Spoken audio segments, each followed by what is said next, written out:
ನಟ ದರ್ಶನ್ ಜಾಮೀನು ರದ್ದು ಹಿನ್ನೆಲೆ ಅನ್ನಪೂರ್ಣೇಶ್ವರಿ ನಗರ ಪೊಲೀಸ್ ಠಾಣೆಯಲ್ಲಿ ಕೆಲವು ಆರೋಪಿಗಳು ಸದ್ಯ ಇರುವಂತದ್ದು. ಇನ್ನು ಹೊಸಕೆರೆಹಳ್ಳಿಯಲ್ಲಿ ನಟ ದರ್ಶನ್ರನ್ನ ಕೂಡ ಅರೆಸ್ಟ್ ಮಾಡಲಾಗಿದೆ ಅನ್ನೋದಾಗಿ ಮಾಹಿತಿ ಲಭ್ಯವಾಗ್ತಾ ಇದೆ. ವಿಜಯಲಕ್ಷ್ಮಿ ನಿವಾಸದಲ್ಲೇ ದರ್ಶನ್ರನ್ನ ಬಂಧಿಸಲಾಗಿದೆ. ಪೊಲೀಸರು ನಟ ದರ್ಶನ್ರನ್ನ ವಶಪಡಿಸಿಕೊಂಡಿದ್ದಾರೆ. ಕೆಂಪು ಜೀಪಿನಲ್ಲಿ ಮನೆಗೆ ಬಂದು ಸೇರ್ತಾರೆ ನಟ ದರ್ಶನ್. ಆ ಸಂದರ್ಭದಲ್ಲೇ ಪೊಲೀಸರು ಹೋಗಿ ನಟ ದರ್ಶನ್ರನ್ನ ವಶಕ್ಕೆ ಪಡೆದುಕೊಂಡಿದ್ದಾರೆ. ವಿಜಯಲಕ್ಷ್ಮಿ ಮನೆಗೆ ದರ್ಶನ್ನ ಕಾರು ಆಗಮಿಸುತ್ತೆ. ಅಂದ್ರೆ ನಟ ದರ್ಶನ್ ಕೆಂಪು ಜೀಪ್ನಲ್ಲಿ ಬರ್ತಾರೆ. ತದನಂತರದಲ್ಲಿಯೇ ವಿಜಯಲಕ್ಷ್ಮಿ ನಿವಾಸ ಹೊಸಕೆರೆಹಳ್ಳಿಯಲ್ಲಿ ಇರುವಂತಹ ಇವರ ನಿವಾಸದಲ್ಲಿ ನಟ ದರ್ಶನ್ರನ್ನ ಪೊಲೀಸರು ಬಂಧಿಸುತ್ತಾರೆ ಅನ್ನೋದು ಗೊತ್ತಾಗ್ತಾ ಇದೆ. ನಂತರದಲ್ಲಿ ಪ್ರಕ್ರಿಯೆ ಯಾವ ರೀತಿಯಾಗಿರುತ್ತೆ, ಕಾನೂನು ಪ್ರಕ್ರಿಯೆ ಯಾವ ರೀತಿಯಾಗಿರುತ್ತೆ, ಆ ಪ್ರೊಸೀಜರ್ನ ಪ್ರಕಾರವಾಗಿಯೇ ಮುಂದುವರಿಸಿಕೊಂಡು ಹೋಗ್ತಾರೆ. ಸದ್ಯ ಕೆಲವು ಆರೋಪಿಗಳನ್ನ ಇದೀಗ ಪೊಲೀಸರು ವಶಕ್ಕೆ ಪಡೆದುಕೊಂಡಿದ್ದಾರೆ. ಹಾಗಾದ್ರೆ ಯಾರೆಲ್ಲ ಅಂತ ಹೇಳಿ ಡೀಟೇಲ್ಸ್ ಅನ್ನ ನೋಡ್ತಾ ಹೋಗೋದಾದ್ರೆ, ಪವಿತ್ರ ಗೌಡ, ಲಕ್ಷ್ಮಣ್, ಪ್ರದೋಷ್ ಹಾಗೆ ದರ್ಶನ್ರನ್ನ ಪೊಲೀಸರು ಕರೆತಂದಿದ್ದಾರೆ ಅನ್ನೋದಾಗಿ ಸದ್ಯ ಮಾಹಿತಿ ಇದೆ.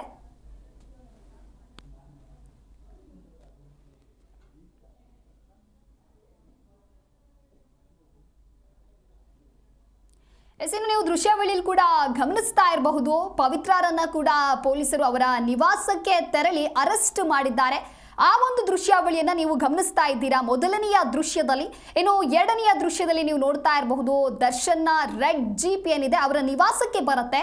ಆ ಒಂದು ದೃಶ್ಯಾವಳಿನ ನೀವು ನೋಡ್ತಾ ಇರಬಹುದು. ಆ ಸಂದರ್ಭದಲ್ಲಿ ಅಂದ್ರೆ ಅವರ ನಿವಾಸಕ್ಕೆ ಯಾವಾಗ ಅವರು ಎಂಟ್ರಿಯನ್ನ ಕೊಡ್ತಾರೋ ತಕ್ಷಣವೇ ಪೊಲೀಸರು ಇವರನ್ನ ವಶಕ್ಕೆ ಪಡೆದುಕೊಂಡಿದ್ದಾರೆ ಅನ್ನೋದಾಗಿಯೂ ಕೂಡ ಸದ್ಯ ಮಾಹಿತಿ ಲಭ್ಯವಾಗ್ತಾ ಇದೆ. ಈ ಕುರಿತಂತೆ ಮತ್ತಷ್ಟು ಮಾಹಿತಿಯನ್ನ ನೀಡಲಿದ್ದಾರೆ ನಮ್ಮ ಪ್ರತಿನಿಧಿ ಭವ್ಯ. ಲೈವ್ ನಲ್ಲಿ ಜಾಯ್ನ್ ಆಗ್ತಾ ಇದ್ದಾರೆ. ಭವ್ಯ, ಇನ್ನು ಸುಪ್ರೀಂನಲ್ಲಿ ನಟ ದರ್ಶನ್ ಜಾಮೀನು ರದ್ದು ಹಿನ್ನೆಲೆ ದರ್ಶನ್, ಪವಿತ್ರ ಸೇರಿದಂತೆ 7 ಮಂದಿಗೂ ಕೂಡ ನಿಜಕ್ಕೂ ಇದು ಶಾಕಿಂಗ್ ಅಂತಾನೆ ಹೇಳ್ಬೋದು. ಹಾಗಾಗಿ ಮುಂದಿನ ಪ್ರೊಸೀಜರ್ ಏನು? ಈಗ ಕೆಲವೊಂದಿಷ್ಟು ಆರೋಪಿಗಳನ್ನ ಪೊಲೀಸರು ವಶಕ್ಕೆ ಪಡೆದುಕೊಂಡಿದ್ದಾರೆ. ಈಗ ಬಂದಿರುವಂತಹ ಮಾಹಿತಿಯನ್ನ ನೋಡ್ತಾ ಹೋಗೋದಾದ್ರೆ ನಟ ದರ್ಶನ್ರನ್ನ ಕೂಡ ಪೊಲೀಸರು ವಶಕ್ಕೆ ಪಡೆದುಕೊಂಡಿದ್ದಾರೆ. ಹಾಗಾಗಿ ಮುಂದೆ ಏನೇನ್ ಆಗುತ್ತೆ ಅಂತ ಹೇಳಿ ಡೀಟೇಲ್ಸ್ ಕೊಡ್ತಾ ಹೋಗೋದಾದ್ರೆ.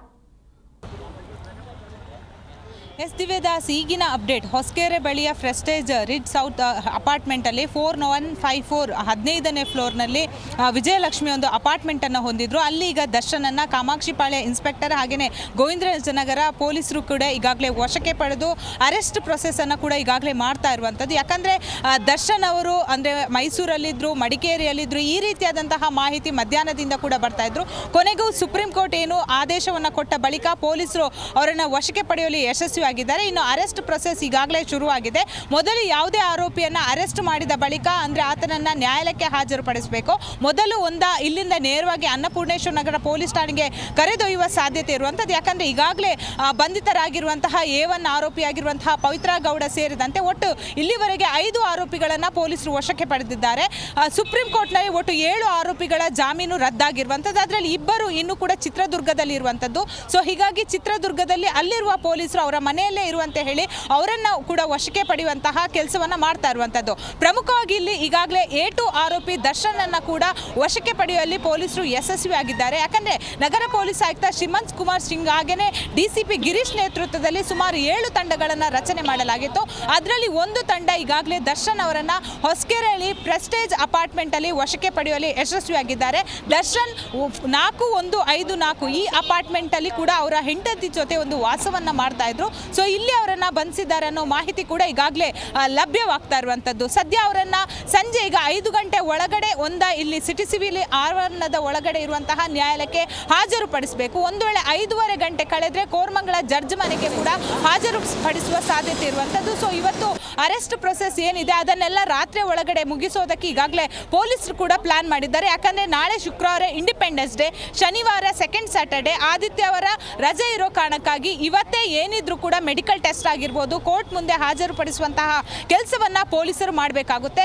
ಸೊ ಸುಪ್ರೀಂ ಕೋರ್ಟ್ ಅಲ್ಲಿ 7 ಜನರ ಜಾಮೀನು ರದ್ದತಿ ಕೋರಿ ಹೈಕೋರ್ಟ್ ನೀಡಿರುವಂತಹ ಜಾಮೀನನ್ನ ರದ್ದತಿ ಕೋರಿ ಸರ್ಕಾರದ ಪರ ವಕೀಲರು ಮೇಲ್ಮನವಿಯನ್ನ ಸಲ್ಲಿಸಿದ್ರು. ಸೊ 7 ಜನರನ್ನ ಕೂಡ ಈಗಾಗಲೇ ಬೆಂಗಳೂರು ಪೊಲೀಸರು 5 ಜನರನ್ನ ಉಳಿದ ಇಬ್ಬರನ್ನ ಡಿಸ್ಟ್ರಿಕ್ಟ್ ಪೊಲೀಸರು ವಶಕ್ಕೆ ಪಡೆಯುವಲ್ಲಿ ಯಶಸ್ವಿಯಾಗಿದ್ದಾರೆ ಅಂತಾನೆ ಹೇಳ್ಬೋದು. ಸದ್ಯ ಬಂದಿರೋ ಮಾಹಿತಿ ಪ್ರಕಾರ ಇನ್ನೇನು ಕೆಲವೇ ಕ್ಷಣಗಳಲ್ಲಿ ಸಿಟಿ ಸಿವಿಲ್ ನ್ಯಾಯಾಲಯದ ಆವರಣಕ್ಕೆ ಆರೋಪಿಗಳನ್ನ ಕರೆ ತರ್ತಾರೆ ಅನ್ನೋ ಮಾಹಿತಿ ಕೂಡ ಇರುವಂತದ್ದು. ಒಂದು ವೇಳೆ ಅಂದ್ರೆ ಟ್ರಾಫಿಕ್ ಆಗಿರ್ಬೋದು ಅಥವಾ ಅರೆಸ್ಟ್ ಪ್ರೊಸೆಸ್ ಅಲ್ಲಿ ಏನಾದ್ರೂ ಚೂರು ಲೇಟ್ ಆದ್ರೆ ಅವರನ್ನ ಕೋರ್ಮಂಗ್ಲದ ಜಡ್ಜ್ ನಿವಾಸಕ್ಕೆ ಕೂಡ ಹಾಜರುಪಡಿಸುವ ಎಲ್ಲಾ ಸಾಧ್ಯತೆ ಇರುವಂತದ್ದು. ಆದ್ರೆ ಈಗಾಗಲೇ ಆರೋಪಿಗಳು ಇವತ್ತು ಅವರನ್ನ ಪರಪ್ಪನಗ್ರಹಾರ ಜೈಲಿಗೆ ಶಿಫ್ಟ್ ಮಾಡ್ತಾರೆ ಅಥವಾ ಬಳ್ಳಾರಿ ಜೈಲಿಗೆ ಶಿಫ್ಟ್ ಮಾಡ್ತಾರೆ ಅನ್ನೋ ಕುತೂಹಲ ಇರುವಂತದ್ದು. ಯಾಕಂದ್ರೆ ಇವತ್ತು ಸುಪ್ರೀಂ ಕೋರ್ಟ್ ಜಡ್ಜ್ಮೆಂಟ್ ಕೊಡೋ ಮೊದಲು ಒಂದು ಜೈಲಿನ ರಾಜಾತಿಥ್ಯ ಏನಿದೆ ಅದರ ಬಗ್ಗೆ ಬಹಳಷ್ಟು ಖಾರವಾಗಿ ಜಡ್ಜ್ಮೆಂಟ್ ಅನ್ನು ಕೂಡ ಕೊಟ್ಟಿರುವಂತದ್ದು. ಸೊ ಹೀಗಾಗಿ ಈ ಹಿಂದೆ ರೇಣುಕಾಸ್ವಾಮಿ ಕೊಲೆ ಪ್ರಕರಣದಲ್ಲಿ ಅರೆಸ್ಟ್ ಆದಾಗ ಅವರನ್ನ ಪರಪ್ಪನಗ್ರಹಾರ ಜೈಲಿಗೆ ಶಿಫ್ಟ್ ಮಾಡಲಾಗಿತ್ತು ನಟ ದರ್ಶನ್. ಅಲ್ಲಿ ಅವರು ಪಡೆದಂತಹ ರಾಜಾತಿಥ್ಯ ಅಂದ್ರೆ ಸಿಗರೇಟ್ ಸೇದೋದಾಗಿರ್ಬೋದು, ಅಲ್ಲಿರುವಂತಹ ರೌಡಿಗಳ ಜೊತೆ ಕುತ್ಕೊಂಡು ಆರಾಮಾಗಿ ಹೊರಗಡೆ ಹೇಗೆ ಲೈಫ್ ಸ್ಟೈಲ್ ಅನ್ನ ಲೀಡ್ ಮಾಡ್ತಾ ಇರ್ತಾರೆ ಅದೇ ರೀತಿ ಲೈಫ್ ಸ್ಟೈಲ್ ಅನ್ನ ಕೂಡ ಅವರು ಲೀಡ್ ಮಾಡ್ತಾ ಇದ್ರು. ಆ ತಪ್ಪು ಈಗ ಆಗಬಾರ್ದು ಅನ್ನೋ ಕಾರಣಕ್ಕಾಗಿ ಸುಪ್ರೀಂ ಕೋರ್ಟ್ ಕೂಡ ಖಡಕ್ ಆಗಿ ಎಲ್ಲ ಒಂದು ಜೈಲಾಧಿಕಾರಿಗಳಿಗೆ ರವಾನೆ ಆಗುವಂತೆ ಒಂದು ನೋಟಿಸ್ ಅನ್ನ ಕೂಡ ಕೊಟ್ಟಿರುವಂತದ್ದು. ಸೊ ಹೀಗಾಗಿ ಇವತ್ತು ದರ್ಶನ್ ಪರಪ್ಪನಗ್ರಹಾರ ಜೈಲಕ್ಕೆ ಶಿಫ್ಟ್ ಮಾಡುವ ಸಾಧ್ಯತೆ ಇರುವಂತದ್ದು. ಯಾಕಂದ್ರೆ ಸುಪ್ರೀಂ ಕೋರ್ಟ್ ಒಂದು ಅಂಶವನ್ನ ಮೆನ್ಷನ್ ಮಾಡುತ್ತೆ, ಸಿಟಿ ಸಿವಿಲ್ ನ್ಯಾಯಾಲಯದಲ್ಲಿ ಇನ್ನು ಈಗ ಟ್ರಯಲ್ ಹಂತ ಅಂದ್ರೆ ದಿನಾಂಕ ನಿಗದಿಯಾಗಿಲ್ಲ. ಯಾವುದೇ ಒಂದು ಪ್ರಕರಣ ನಡೆದಾಗ ಟ್ರಯಲ್ ನಡೆಯುತ್ತೆ. ಅಂದ್ರೆ ಆರೋಪಿಗಳ ವಿಚಾರಣೆ ಆಗಿರ್ಬೋದು, ಸಾಕ್ಷ್ಯಗಳ ವಿಚಾರಣೆ ಆಗಿರ್ಬೋದು, ಪೊಲೀಸರು ಯಾರೆಲ್ಲ ತನಿಖಾಧಿಕಾರಿಗಳಿದ್ರು ಅವರ ಸಾಕ್ಷ್ಯಗಳನ್ನ ಕೂಡ ಪಡಿತಾರೆ. ಸೊ ಟ್ರಯಲ್ ದಿನಾಂಕವನ್ನ ಆದಷ್ಟು ಬೇಗ ಮಾಡುವಂತೆ ಸುಪ್ರೀಂ ಕೋರ್ಟ್ ಕೂಡ ಸೂಚನೆ ಕೊಟ್ಟಿರುವಂತದ್ದು.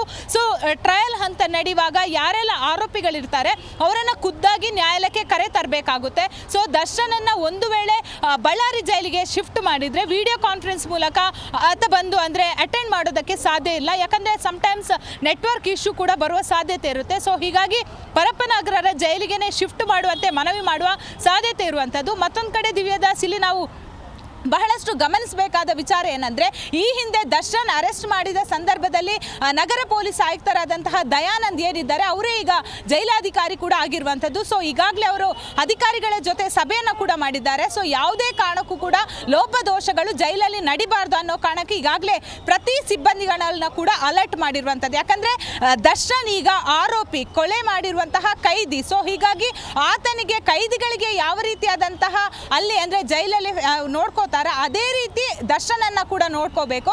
ಅವನಿಗೆ ಎಕ್ಸ್ಟ್ರಾ ರಾಜ್ಯಾತಿಥ್ಯ ಆಗಿರ್ಬೋದು ಯಾವುದನ್ನು ಕೂಡ ನೀಡಬಾರ್ದು ಅನ್ನೋದನ್ನ ಕೂಡ ಸೂಚನೆ ಕೊಟ್ಟಿರುವಂತದ್ದು. ಇನ್ನೇನು ಇವತ್ತು ರಾತ್ರಿ 10 ಗಂಟೆ ಒಳಗಡೆ ನ್ಯಾಯಾಲಯ ಯಾವ ಜೈಲನ್ನ ಸೂಚನೆ ಕೊಡುತ್ತೆ ಅದಕ್ಕೆ ಶಿಫ್ಟ್ ಮಾಡುವ ಎಲ್ಲ ತಯಾರಿಯನ್ನ ಕೂಡ ಮಾಡಿರುವಂತದ್ದು. ಆದ್ರೆ ಸದ್ಯ ಸಿಟಿ ಸಿವಿಲ್ ನ್ಯಾಯಾಲಯದ ಸುತ್ತಮುತ್ತ ಈಗಾಗಲೇ ಬಿಗಿ ಪೊಲೀಸ್ ಬಂದೋಬಸ್ತನ್ನ ಕೂಡ ಕೊಟ್ಟಿದ್ದಾರೆ. ಯಾಕಂದ್ರೆ ಯಾವ ಕ್ಷಣದಲ್ಲಿ ಕೂಡ ಪೊಲೀಸರು ಇಲ್ಲಿಗೆ ಕರ್ಕೊಂಡು ಬರ್ಬೋದು. ತದನಂತರ ಅಂದ್ರೆ ಈಗಾಗಲೇ ಮೆಡಿಕಲ್ ಟೆಸ್ಟ್ ಅಂದ್ರೆ ಸರ್ಕಾರಿ ಆಸ್ಪತ್ರೆಗಳಲ್ಲೇ ಮಾಡಬೇಕಾಗುತ್ತೆ.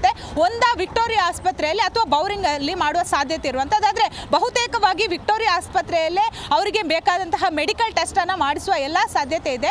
ಆದ್ರೆ ಈಗಾಗಲೇ 4 ಆರೋಪಿಗಳನ್ನ ಅನ್ನಪೂರ್ಣೇಶ್ವರಿ ನಗರ ಪೊಲೀಸ್ ಠಾಣೆಯಲ್ಲಿ ಇಟ್ಟಿದ್ದಾರೆ. ಯಾಕಂದ್ರೆ ಒಟ್ಟು ಎಲ್ಲ ಆರೋಪಿಗಳನ್ನ ಕೂಡ ಒಟ್ಟಿಗೆ ಕರೆ ತಂದು ನ್ಯಾಯಾಲಯಕ್ಕೆ ಪ್ರೊಡ್ಯೂಸ್ ಮಾಡೋದಕ್ಕೆ ಈಗಾಗಲೇ ಪೊಲೀಸರು ಕೂಡ ನಿರ್ಧಾರ ಮಾಡಿರುವಂತದ್ದು. ಆದ್ರೆ ಈಗ ಎಲ್ಲೋ ಒಂದು ಕಡೆ ಸುಪ್ರೀಂ ಕೋರ್ಟ್ ಏನು ಇವತ್ತು ಅವರ ಬೇಲನ್ನ ರದ್ದು ಮಾಡಿದೆ ಅದನ್ನ ಈಗಾಗಲೇ ಪೊಲೀಸರು ಕೂಡ ಅವರಿಗೆ ಏನೆಲ್ಲ ಅರೆಸ್ಟ್ ಪ್ರೊಸೀಜರ್ ಏನಿದೆ ಅದನ್ನೆಲ್ಲ ಹಿರಿಯ ಅಧಿಕಾರಿಗಳ ನೇತೃತ್ವದಲ್ಲಿ ಪಿನ್ ಟು ಪಿನ್ ಕ್ಷಣಕ್ಕೂ ಕೂಡ ಆದಷ್ಟು ಬೇಗ ಮಾಡ್ತಾ ಇದ್ದಾರೆ. ಯಾಕಂದ್ರೆ ಯಾವುದೇ ಕಾರಣಕ್ಕೂ ಕೂಡ ಡಿಲೇ ಅನ್ನು ಇಲ್ಲಿ ಮಾಡ್ತಾ ಇಲ್ಲ. ಮೊದಲು A1 ಆರೋಪಿ ಆಗಿರುವಂತಹ ಪವಿತ್ರ ಗೌಡ ಆಗಿರ್ಬೋದು, ಹಾಗೇನೆ ಕಾರು ಚಾಲಕ ಆಗಿರ್ಬೋದು, ಮ್ಯಾನೇಜರ್, ಹೀಗೆ ಅವರನ್ನ ವಶಕ್ಕೆ ಪಡೆದ್ರು. ತದನಂತರ A2 ಆರೋಪಿ ಆಗಿರುವಂತಹ ದರ್ಶನ್ ಅನ್ನ ಕೂಡ ವಶಕ್ಕೆ ಪಡೆಯುವಲ್ಲಿ ಇದೀಗ ಯಶಸ್ವಿಯಾಗಿದ್ದಾರೆ.